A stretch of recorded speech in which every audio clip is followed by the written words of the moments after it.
Ini sekuat. 10 tahun tidak pernah direhab. Ya.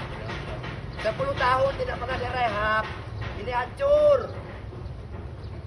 1,3 triliun APBD. Ya Pak ya. APBD kita berapa Pak? 1,3 triliun. Masa ini nggak direhab? 10 tahun. Tidak dipilih lagi. Besok PSU nya besok. Ingat rakyat Pesawaran, ingat. Ya. Rakyat Pesawaran ingat. Besok PSU.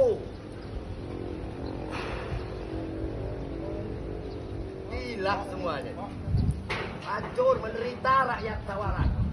Menderita rakyat Pesawaran, menderita. Tinggal 1 hari lagi PSU. Gila semuanya.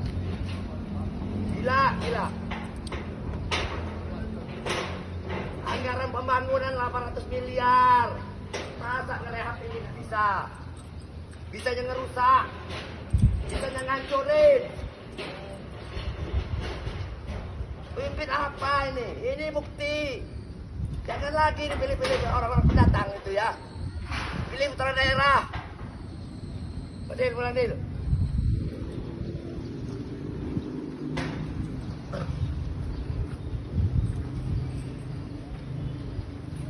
Hanya merusak ada kerjanya. Tidak pernah ngebangun.